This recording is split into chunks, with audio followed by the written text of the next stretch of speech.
Hello, I'm Professor Richie, and I'm here at Aspen University, and we are in Nursing 310A, which is Fundamentals of Nursing 1 here at Aspen University. Today, we're going to go ahead and focus on our hygiene and personal care.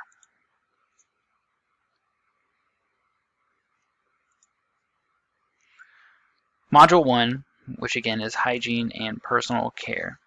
Jumping right into the content, when we talk about what we're going to go over today, we're going to talk about the structure and function of the skin, hair, and nails.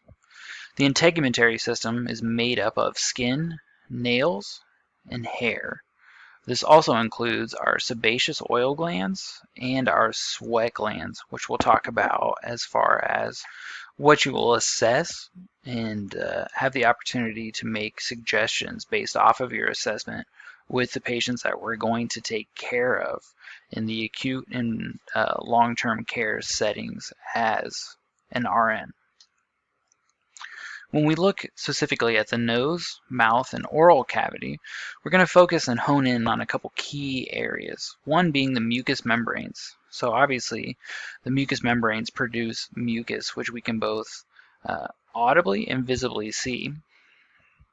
We can also talk about the cilia, which is the hair-like projections that are throughout the body, and what's going on with that cilia can really hone in and tell us what's going on with that patient's particular holistic body system. When we talk about the salivary glands, again, salivation, we have the opportunity to maybe cue in on what's going on with the patient's hydration status, as well as other whole body systems, and really cue in and provide opportunities to give suggestions based off of our entire body assessment. When we look at the teeth play a massive part. Formally, the chewing process is mastication. Mastication, again, is the actual activity, the physical motion of chewing and breaking down food so that we can properly physically digest it and pass it along in the body's GI and digestive systems. When we talk about gingiva, commonly referred to the pink areas around the teeth, your gums. The gums and the gingiva can tell us quite a bit about what's going on with a patient as far as what they are and are not paying attention to as far as their personal care, and the gingiva can tell us a lot, really, what's going on with many different parts of the body and how the whole health of that particular patient looks. What's going on, make a long story short, and a patient's mouth can really cue in and tell the nurse what is going on with that body and really provides a very quick assessment of what's going on with that patient and how they're taking care of themselves at home. From there, we talk about the alterations in structure. What is functioning and affecting the hygienic care of that patient? Are there ulcers? Is there incisions or wounds that we know? Does the patient have, decreased sensation? Is there issues with feeling? Is there issues with sensing what's going on? Commonly, you'll see a lot in diabetics in their hands and their toes. They're not sensing and physically feeling at their extremities. When we talk about alopecia, what is going on? Does the patient have a systemic alopecia? Do they not have hair across their entire body? Alopecia can refer to simple alopecia, which is just lack of head hair or facial hair, or large scale alopecia would be lack of hair across the entire body. Pediculosis, which you see here pictured, head lice is the common name. What's going on? Do we have potentially a issue in the home setting where a patient is obviously not caring or has the opportunity to care for themselves, as well as keep upkeep with the house? There's now potentially a lice infestation going on across the body. We can look at the nails. We'll talk about circulation issues, both in the hands and the feet with the capillary reflexes. The hands and the feet can tell us a lot just by looking at a patient's nails on the extremities. Uh, Systemically, what is going on with that body, and really can cue in and indicate particular deficiencies in that patient's particular body and potentially diet. We look at the oral cavity. We'll note potential deficiencies in color. Maybe there's the opportunity to note an actual odor and what's going on with that particular either hygiene or lack of hygiene in the patient's personal care. And last, we can look at self-care alterations. Depending on what that patient does or does not have going on, there's the opportunity that there's alterations in self-care so that we can meet the patient halfway. Basically, we can get creative. Can we alter activities of daily living so that particular patient can go home based on their particular new norm? And keep them in the home setting longer versus an inpatient or extended care setting. So let's talk about our assessment here as nurses. We're going to obviously get into those healthcare settings, those inpatient settings, and we're going to observe and see what can we do to make opportunities for improvement based off of the assessments that we have, and cue in our interdisciplinary team to improve the outcomes for the patients that we are taking care of.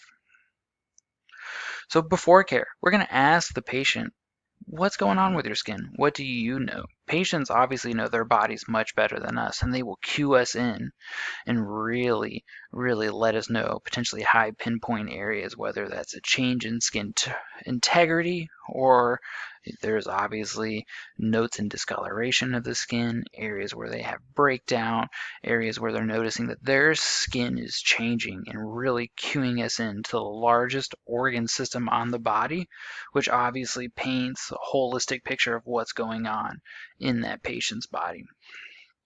Like we talked about earlier, we can observe that skin and note any odors, any changes in the skin's integrity, any open wounds, any ulcers, things of that nature that we can both physically and potentially using our olfactory sense or our smell note and document in our whole body assessment. We can note the hair. The hair will tell us again what's going on, big picture with that whole body system, and it'll cue into potentially what's going on with that patient's activities of daily living, or ADLs as it's commonly abbreviated. If a patient is not taking care of many of their activities of daily living, often the hair will be noted as not being cared for or potentially being neglected. We can observe the fingernails and toenails. We talked about that peripheral vascular status.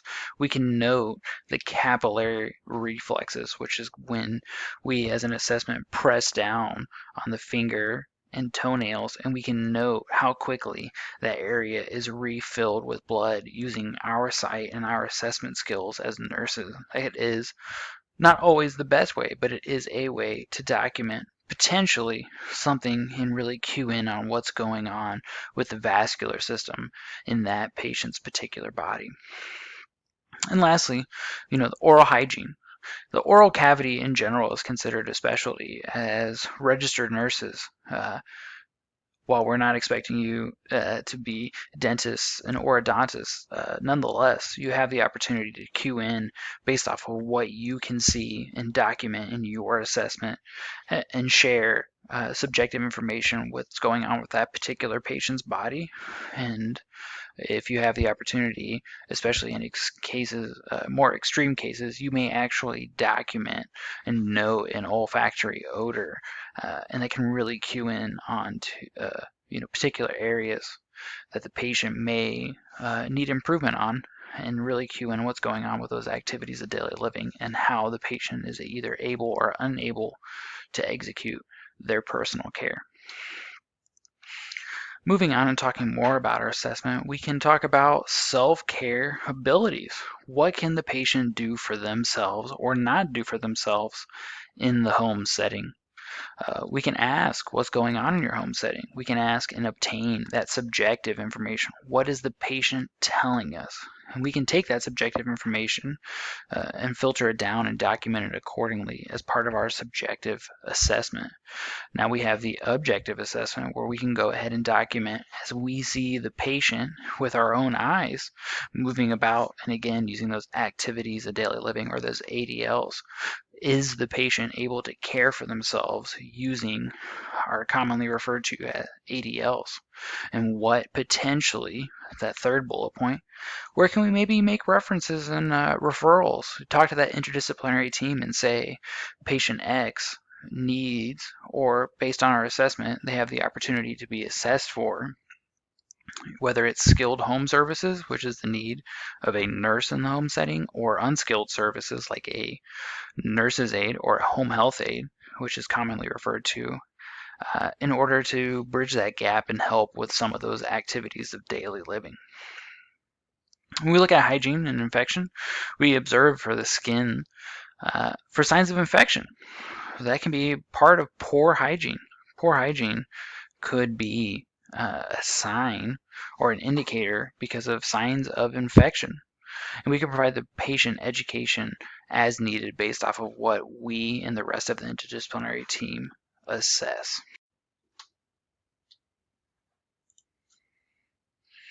So when we look at these areas, we can talk about our nursing diagnoses.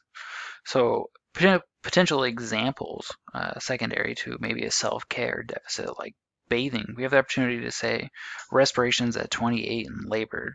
The patient has a strong body odor with uncombed hair and skin on the feet are dry and flaky. That would be an example of the nursing diagnosis documented for self-care deficit. Another nursing diagnosis commonly referred to in this arena would be ability to perform self-care. We could document supporting data secondary to that to say the patient is able to get out of bed and stand at the sink. The patient is expressing a desire to be independent of ADLs and document accordingly what they are able to execute as part of their plan of care. Lastly, an example you'll see would be impaired health maintenance. Maybe some of the nurses' documentation for impaired health maintenance would be lack of understanding of diabetic care or diabetes care. The patient has an inability to recall most of what they recently ate at their last meal, paired with poor hygiene, unkempt appearance, and halitosis. While this does not cover everything in this particular umbrella of nursing diagnosis, I think these three will paint kind of a picture of what you can expect to see in your particular practice and some examples of what you can document to support your findings. So when we work through our ADPI approach, obviously P for planning, you have your assessment, your diagnosis, and now we're going to talk about planning. So as nurses, we're going to prioritize and identify particularly hygiene-related nursing diagnosis according to what we recognize as the patient's needs and risks. When we look a little further, we can develop our nursing plan of care based off of the nursing diagnosis that we identify. And we really get to hone in and get the autonomy to consider the patient's self-care abilities and juxtaposing that, their deficits. We have the opportunity to look at what we know of the healthcare system and identify potential resources. And fortunately, since we are the ones most frequently at the bedside, we really get to look at what is that support system, commonly the family system, and what is their involvement. Keeping in mind that family is what the patient identifies as being their family. This could, while it says family on the slide, this could be their next door neighbor that's their very, very close friend, or other support that is at the bedside and are clearly in for the patient's best interest. We get the opportunity to collaborate with other healthcare professionals, or the interdisciplinary team, IDT as it's commonly referred to. We get to look at the patient and their families and really get to hone in and look at both short-term and long-term goals based on the nursing diagnosis that we identify, and try to push forward and get that patient to their highest level of functionality possible before we get them back home or onto their next level of care. So by moving on, we're going to look at our implementation and finally the evaluation. So for bathing and skincare, does the patient need complete bed bath, often referred to a sponge bath? These particular patients may have some type of paralysis. It could be hemiparalysis, or one side. They could be paraplegic. They could be quadriplegic, where all four extremities. They could also be at a short period of time going with some type of secondary bathing needs because they have an acute need, or maybe they are potentially recovering from some type of strenuous intervention in the healthcare setting. This would cover both complete bed bath and partial bed bath. You as a nurse will know what these are based on what that particular patient needs and what they can and cannot care for. Fortunately, most of our patients will be able, so long as they are alert and oriented ×3, they can probably articulate what they do and do not need care with, and we can respond accordingly. You have the opportunity to look at sink baths, which obviously are less involved than the complete bed bath. And what we're most commonly referred to would be showers and potential chair shower baths, depending on if that patient is ambulatory or non-ambulatory and needs the assistance of potentially a wheelchair or other ambulatory devices because they cannot stand either altogether, or they can only stand and ambulate for very short distances and periods of time. Talking more about our implementation and evaluation, or the I and the E of the nursing ADPI process. We can look at perinatal care. Obviously, this will be different based on anatomy for male and female. Most of this will be able to get secondary for needs based off of the patient's ability to care for themselves. We can get this subjectively based on what the patient shares with us and says, hey, I do or do not need help with this particular care. And we can also objectively or note with our own visual senses and our assessment on what we see with that patient. Foot and hand care. Again, what can the patient that we note based on our assessment, what can they and cannot do for themselves? Maybe the patient is able to care for their hand areas, but is not able to prepare and wash their feet.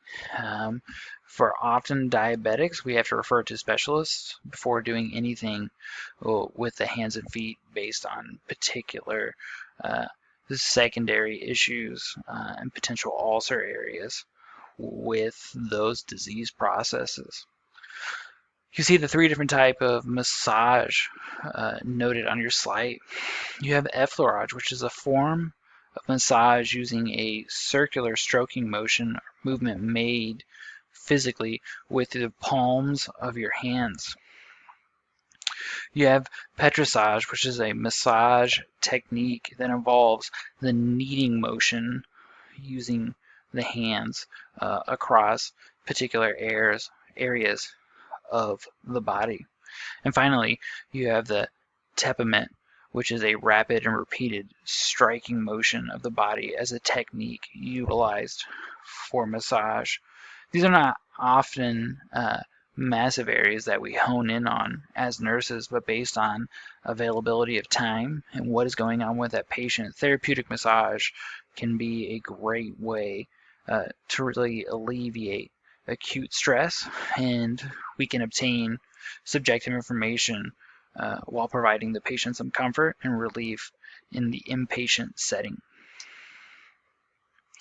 When we talk about hair care, specific as it goes with the implementation and evaluation part. We can talk about shampooing, maybe in the shower setting, what we normally refer to, as self-care or self-shampooing. We can assess the patient as they care for their own hair.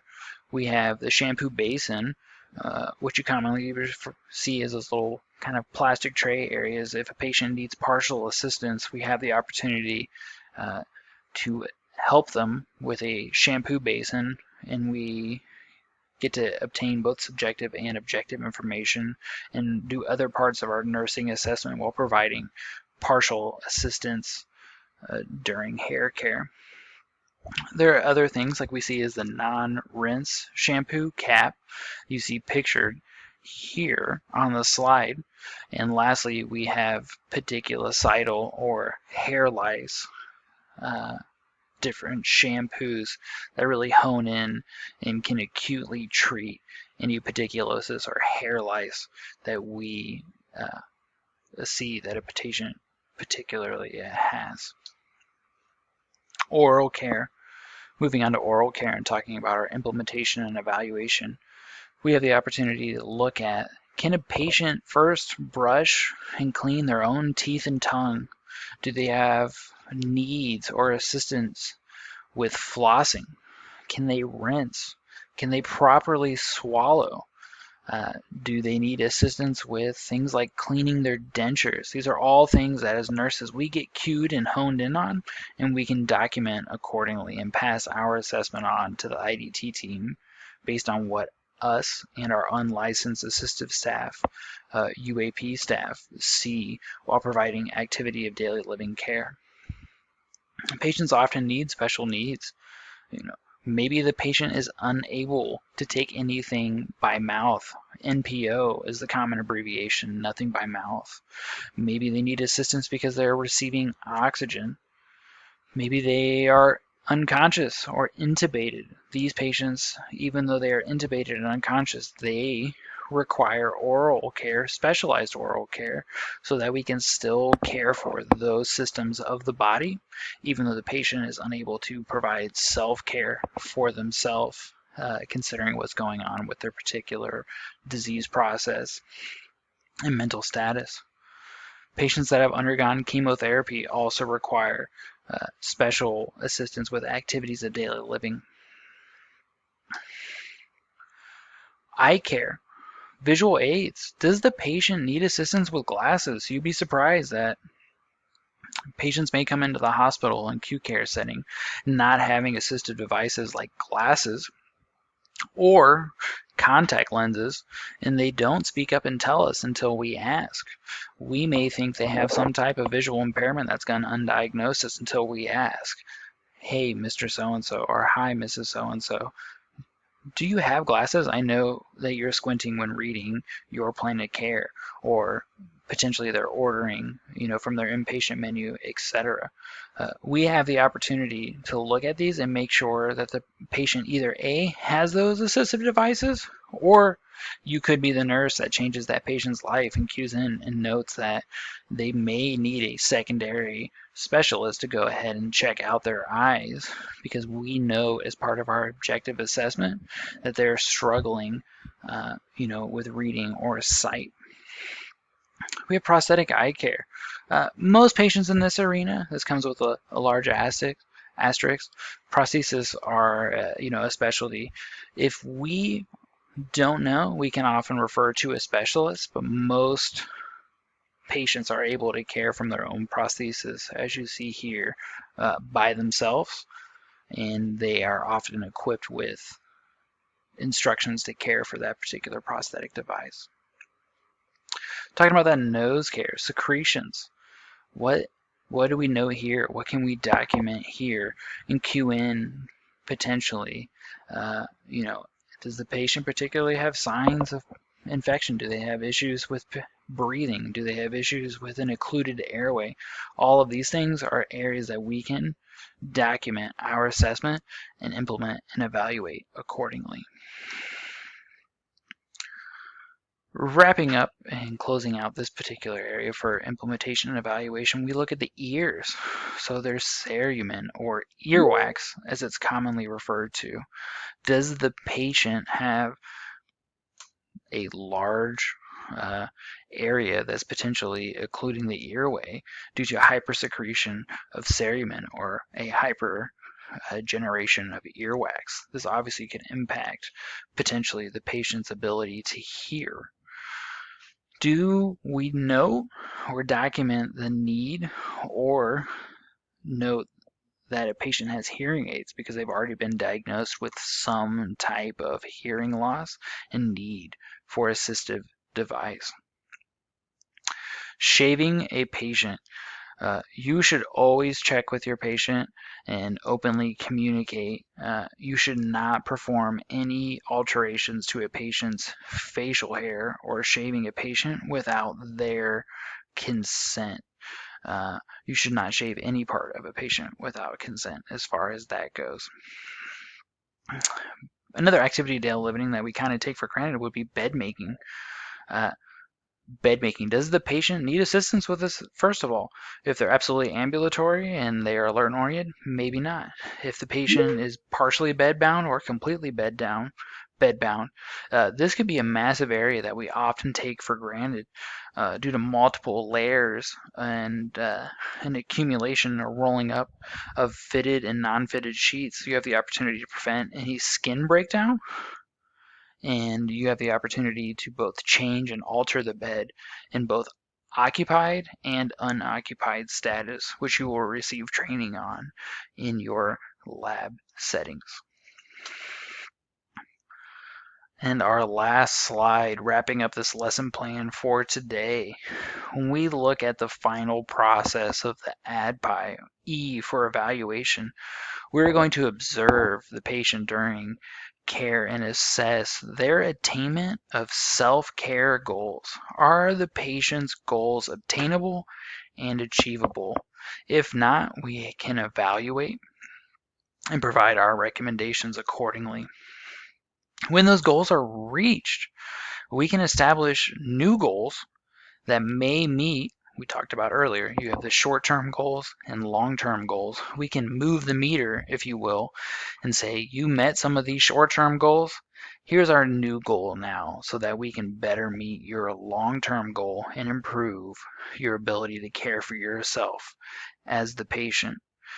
Finally, as patients are able to do more of their own activities of daily living or their own care on a daily basis, that's going to show increased self-care ability and really improve your patient's buy-in and move the needle closer to them getting back to their new or improved functional status and get them out of that inpatient setting and really improve the buy-in for their plan of care. I hope you found this information useful as far as it pertains to Module 1, which is Hygiene and Personal Care for Nursing Fundamentals 1. Thank you.